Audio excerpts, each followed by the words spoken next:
About 5 years ago, the Computer Chronicles broadcast a special two-part series on computers and the Pentagon. These two programs looked at the efforts of the military to use computer technology in the development of new weapons and strategic systems. At the time, the work was somewhat theoretical, but with the events of the past few weeks in the Persian Gulf, the role of computer technology in war has become a very real subject. Because of the current interest in military technology, we're going to rebroadcast this special two-part series on computers in the Pentagon. Here is part 2, originally broadcast in April 1986. This is just a toy laser gun, of course, but someday real lasers may be the key to America's military defense if Star Wars or the Strategic Defense Initiative becomes a reality. But no matter how lethal laser beams may be, their effectiveness will depend on computers, on sophisticated hardware and software. Star Wars is just another example of the close relationship between computers and the military. Today, we take a look at the computer aspects of Star Wars as we continue our two-part series on computers and the Pentagon on this edition of the Computer Chronicles.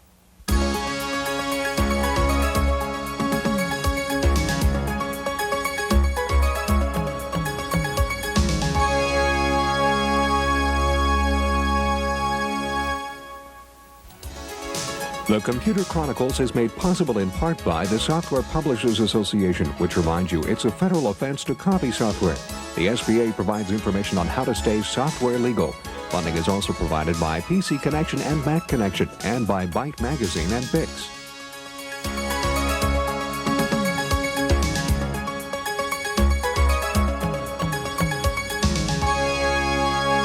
Welcome to the Computer Chronicles. I'm Stewart Cheifet, and this is Gary Kildall. Gary, this is a game called Balance of Power, and as you can see, here's a map of the world, and there's a legend for friendly countries and hostile countries. It's a game in which the USA is pitted against the USSR for world domination, and you can blow up the world with a nuclear bomb in this thing. We use computers to play these war games at home, but the fact is these two countries are using computers to plan for these kinds of wars. Star Wars, for example, the Strategic Defense Initiative, I mean, that's a military strategy totally dependent on software, isn't it? Well, waging war used to be real simple. You just shoot an arrow and run like crazy. You can't run away from these weapons, can you? And Star Wars really brings war making to a brand new height. The programs themselves are actually making tactical decisions about what they should do right on the spot. In that case, a program bug takes on an entirely new meaning. Gary, we're going to continue now with part 2 of our look at computers in the Pentagon, and we'll begin by looking at how the U.S. Navy uses computers. Starboard engine back 1/3, port engine ahead 1/3, sir. Starboard engine back 1/3. The traditional symbols of life on a battleship are found even on the Navy's newest vessels. Lines, flags, the semaphore, and the bridge, where the captain issues commands in preparation for departure. But once out on the open sea, the symbols have changed from analog to digital. The USS Valley Forge is the most advanced cruiser in the American fleet, the latest in a series of ships equipped for computer-aided electronic warfare. Deep inside its decks is the control center for a combat system called Aegis, named after the protective shield of Zeus. Technically, Aegis is the Mark VII weapon system that's built around a spy radar, computer-controlled multifunction phased array radar that gives us the ability to track targets, detect and track targets automatically with fire control accuracy. When you combine that with a command and decision system, a computer-based system that processes information, allows you to correlate targets and keep track of the detections that the spy radar makes, and weapon control system, also computer-based, that allows you to schedule targets and create missile engagements on those targets, then you come up with an Aegis weapon system. Aegis was developed in response to a perceived increase in Soviet sea power and to counteract the deadly efficiency of air-launched anti-ship missiles, a threat made evident by the destruction of a British destroyer during the Falkland Islands War. Aegis surrounds the Valley Forge with a protective sphere that detects, tracks, and automatically responds to any hostility up to 200 miles away. At the heart of the system is the computer-controlled Spy-1 radar, which projects beams in all directions virtually at once. Sifting through and organizing the sensor data are 3 computer systems, one for the radar, one for the weapon system, and one for the command and control. The system is totally automated in the event that one of the 4 computers in a particular bay has something go wrong with it. The system will automatically reconfigure to cut that out and still retain the tactical guidance that we need. The way we're using the computers essentially is what's radical from other ships. For doctrine control, which is essentially an if-then statement. If a certain airplane or ship has a parameter, then it is either classified this or engaged as such. We are up.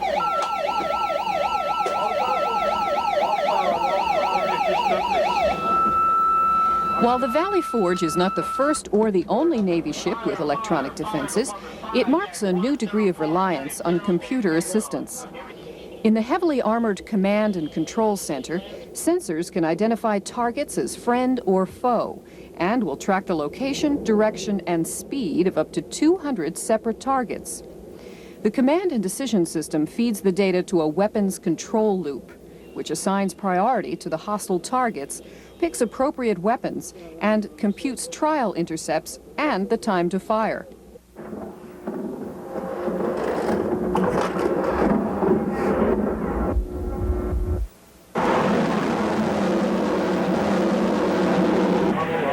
Once threats have been identified and weapons assigned, the ship's commander is faced with a major decision. Aegis can operate in manual, semi-automatic, and automatic configurations. In the special automatic mode, the system will automatically fire at targets determined to be hostile until manually overridden. The ability to carry out totally automated warfare is an option that the ship's commander regards with extreme caution. We can, in fact, operate CIC with very few people. We typically don't, because we tend to put a man in the loop rather than leave the ones and zeros to their own devices. The cost of an Aegis destroyer? Almost $1 billion per ship. On the other hand, the Navy estimates that even with its smaller crew, one Aegis cruiser can replace 3 or 4 conventional ships.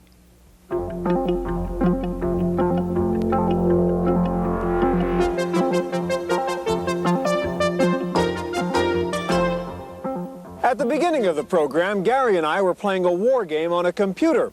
Well, they use computers for war games here too, but believe me, it's not for play. This is Griffiss Air Force Base in upstate New York, home of the Rome Air Development Center.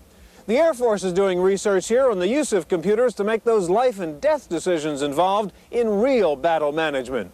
The Air Force is developing several computer systems to improve its mission planning, battle management, and command and control functions. The 2 key areas that are being researched here are sophisticated networks or distributed processing and artificial intelligence or expert systems. This, for example, is called the Advanced Sensory Exploitation System. It analyzes input from different kinds of sensors, electronic, visual, and radar, to provide the commander with the best possible information on the status of the enemy. This computer system analyzes the enemy's position and makes recommendations as to flight paths that will allow for maximum effectiveness of the attack with minimum losses to the pilots. The main problem these computers are trying to tackle is one of information overload for the commanders. The hardware we've developed, the sensors we developed, provide the military with an awful lot of information that they can't deal with in terms of how fast they can deal with it. So what we're trying to do is put some what are generally perceived as human intelligence capabilities, things like learning, problem solving, into the computer so that the computer can do some of that data fusion, if you will, make some sense of the information that's given. One of the keys to an effective computer system is a network of distributed processing. A network approach is particularly important in the military, where the system may have to operate in a hostile environment.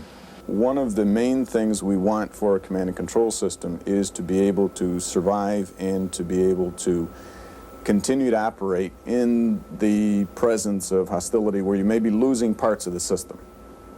One of the potentials we see for distributed systems is that if I lose nodes, other nodes which remain can pick up the function that was being performed by the node that I've lost, okay? What that means is I have to be able to move both the processes and the data among the various nodes, and that's what we call migration of processes, migration of data, and reconnect the users that are left to the remaining nodes themselves. Besides networking, the other main thrust of research here is in the area of artificial intelligence, the use of knowledge-based systems to make the task of mission planning more manageable. If you say, I want aircraft A to bomb target B at 10 o'clock in the morning, and there's a constraint violated, that is, aircraft A cannot reach target B without refueling, then right away a constraint through coloring or whatever, a constraint will flash on the screen that says you can't do that. And then you can sit down and ask why. And it'll tell you because that aircraft can't fly that distance, okay? At that point, you could say, fine, schedule me a refueling mission then. Or in fact, you can say to the system, okay, tell me what I can hit that target with then. Rather than you going through the database and say, okay, let's see, maybe one of those aircraft is at a nearer field. You can say to the system, you schedule this for me then. You tell me what I can hit that target with, all right? And the system knows what the range of the aircraft is, what aircraft are at a particular base, what kind of armaments do you need to knock that target out, and do the armaments and the aircraft match? That's exactly what this system does. The commander can review potential targets, have the computer match them up against resources, and check to see which targets are still unmatched. They're the ones in yellow.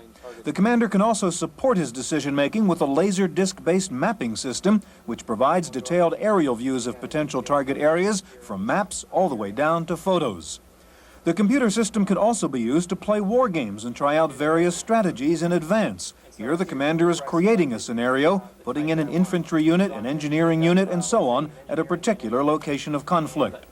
But as sophisticated as these computer systems may be, the designers say they're still just decision aids, not decision makers. I think the important distinction is that the human is still making the decision, and that's the key. We try to provide him with as much data as we can and try to provide the assurances that the data is current and accurate, but we are not trying to build systems to take the ultimate decision-making power away from the human being. The humans may still be important, but the computers have changed the ways of warfare. The Air Force experts here say that if the Nazis had had this kind of computer power in World War II, they would not have been fooled on the location of the Normandy invasion. And had we had computers in 1941, the attack on Pearl Harbor might never have happened.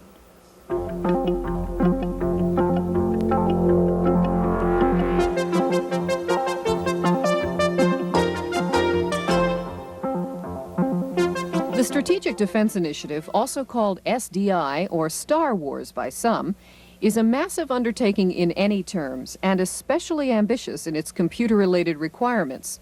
There are two classes of requirements that we think about. First are the functionality types of requirements, requirements associated with detecting and tracking weapons, ballistic missiles, re-entry vehicles. The functionality of forming the tracks and prioritizing targets so that target lists can be turned over to weapons so that re-entry vehicles can be attacked and destroyed before they re-enter the atmosphere. Now, those are the functionality types of issues. Then there are some non-functional or desirable attributes that we would like the system and therefore the software to exhibit. And these attributes are, we would like for the system to be able to gracefully evolve with advancing technology and with changing requirements for the system. The key to successful deployment of SDI may depend on software with the ability to contain faults and to reconfigure the system around any failure. SDI's enormous computational demands call for exceptional hardware as well. With the advent of multiprocessor architectures, that there's an opportunity to implement the functionality as well as the non-functional attributes of robustness and fault tolerance in multiprocessor architectures that we need to take advantage of. One of the things that we talk a lot about is trying to modularize the software and drive these modules to as low a level of simplicity as we can, and then to distribute the modules through the processor architectures. Critics of SDI express concern that the system's software needs, perhaps 40 million lines of code, are so vast and so complex that the system could never be totally reliable. It's very, very difficult and probably impossible to develop what we would consider to be reliable software. And there are a number of reasons for that. The software would be enormously complex. It would be the most complex software package ever written, for one thing. And second of all, it can't be tested under realistic conditions. In order to test it, you'd have to have a nuclear war. SDI's distributed computer system would direct a variety of new weapons, controlled from largely autonomous space platforms. One of our key programs at the laboratory now is a ground-based free electron laser. Here you would use the large power inherent in an electron accelerator to produce visible light, and this light would be then reflected up into space, perhaps to a receiving station at geosynchronous altitude, then back down over the area of, for instance, the missile launch to other mirrors. Researchers describe the need for space-based hardware and software to be resilient and robust, not only to resist countermeasures like decoys, but to survive in outer space. It will require, for the first time, to put a lot of computer processing power hardware in space. There are issues related to that. We've never put big software systems in space either, and the taxing nature of space on not only the processor but also on volatile memories provides us some questions. Both decoys and anti-satellite weapons represent possible Soviet responses to a defense. One warhead may be accompanied with hundreds or more light decoys, which would look to inexpensive sensor systems pretty much like the real thing. There may be 40,000 warheads. That times 100 gives 4 million objects. Processing 4 million objects in typically 1,000 seconds is a very stressing kind of requirement.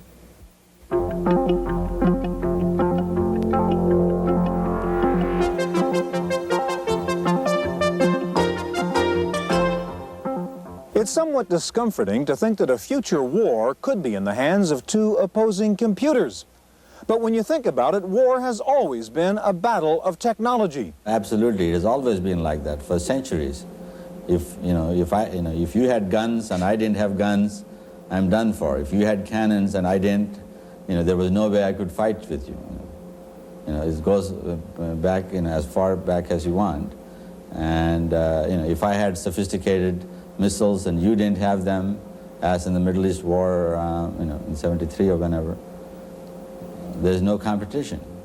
And so nobody is going to be foolish enough to say, if you have a weapon that is of demonstrated superiority, then I'm going to come and sacrifice lives. So if a robot fights a robot, and one of them has a clear superiority, then people will say, that's a winner. One of the concerns about sophisticated computers in the military is the delegation of decision-making to computers. And indeed, it is possible that in the short time frames of ballistic missiles, a computer might have to make its own decision to take defensive action.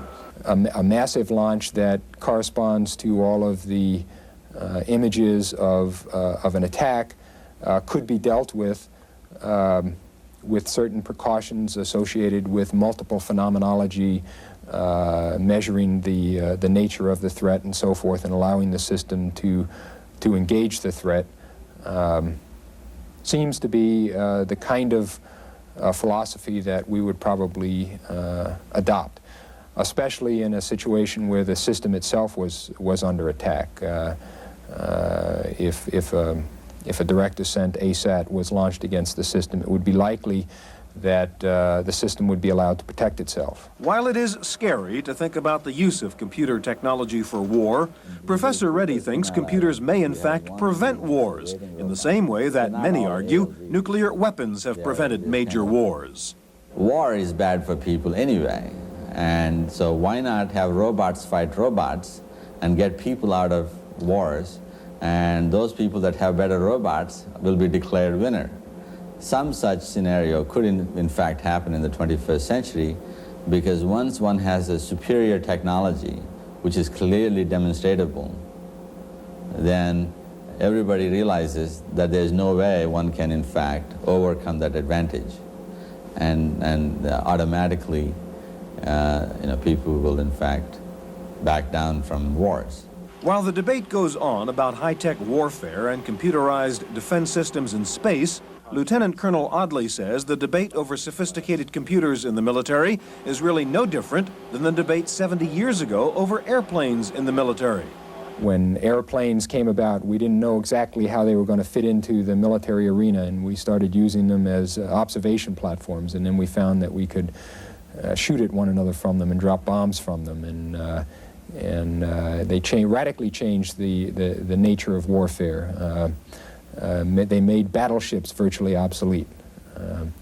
SDI is another arena where we see incredible advances in technology, and in this case perhaps being directed to make another weapons system obsolete, in this case the ICBM. Much of the defense-oriented computer research in this country is funded by DARPA, the Defense Advanced Research Projects Agency. Some critics say that puts an inappropriate military bent on basic research, but Professor Reddy doesn't share that criticism of DARPA. They were responsible, for example, for the invention of time-sharing. They were responsible for the invention of support of artificial intelligence research for a long time, much of the robotics research. They were responsible for the computer networking research, the ARPANET, which is now permitting all kinds of communications and electronic mail. So many breakthroughs that came in this field over the last 30 years have come from universities through support, unrestricted, unclassified research support from DARPA. There are indeed many civilian spin-offs of technologies developed for the military. For example, the research going on here at Carnegie Mellon University may lead to robot tanks, but it may also lead to safer cars. The military environment is a microcosm of our general industrial environment and general environment. For example, the technology that we are looking at, we are hoping will be primarily used in civilian sector for cars that will drive themselves, so that if I'm drunk or fall asleep at the car or not paying attention, I would not be into a fatal accident. And currently, the single largest source of deaths in this country, more than 500,000 a year, is because of automobile accidents. We believe this technology can, in fact, eliminate 90% of those kinds of deaths. The consensus of opinion seems to be that whether our computer research ends up in military or civilian applications, there is little doubt about the importance of the task at hand. The most important technologies for the future are very clear. Computers, communications, artificial intelligence, robotics, materials technologies that will help in all of these things. And semiconductor technologies, which are electronics, which are integral to all of these things. Fiber optics, again, for communications. Satellite technologies. Essentially all the ones where we currently have significant superiority over all other nations. And it's a question of whether how long we will maintain the superiority.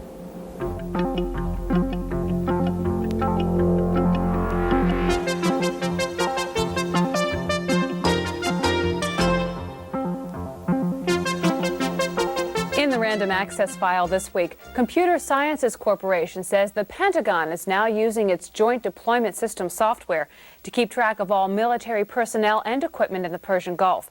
The company also reportedly has supplied the Pentagon with military planning software that is being used by the Central Command in Saudi Arabia under General Norman Schwarzkopf to simulate battle scenarios and try out various what-if military strategies. The U.S. Army is using a sophisticated new computer system from Unisys that lets it keep track of all military personnel medical records.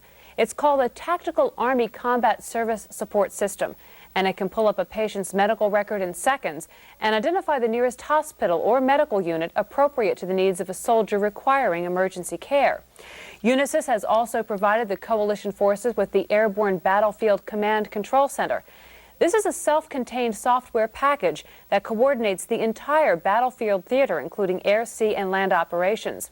It uses real-time battlefield data provided by pilots just returning from combat in order to define the missions for fighter pilots who are scheduled to go take off for follow-up attacks. The Marine Corps pilots are using a rugged 12-pound laptop from Grid Systems to program missions for their Harrier II attack jets. The pilots can map out their flight plans and display key data, such as potential enemy threats and known landmarks with graphic icons. The battery-powered 386 computer is also used to keep track of engine performance, weight calculations, and fuel consumption. Delrena Technology of Canada is also supporting the war effort by shipping software that reduces Defense Department paperwork. The company's software package has enabled the department to computerize over 50 of the most commonly used Pentagon forms, ranging from top-secret cover sheets to procurement requests. The war in the Persian Gulf has led to a big jump in the sales of military flight simulators. Egghead Discount Software reports an 88% increase in sales of some of its war-related games. The biggest selling titles include F-19 Stealth Fighter, F-15 Strike Eagle II, and M1 Tank Platoon. Many of the flight simulators come with Persian Gulf battle scenarios. Taking a look at this week's top 10 software titles for the PC, PC Connection reports that TurboTax from Chipsoft is in the #1 position, with Expanded Memory Manager in second. Third is the Entertainment Pack for Windows, followed by Adobe Type Manager. Windows 3.0 is in 5th place. Rounding out the top 10 PC titles are Quicken, WordPerfect 5.1, PC Globe, the Norton Utilities, and Andrew Tobias's Tax Cut.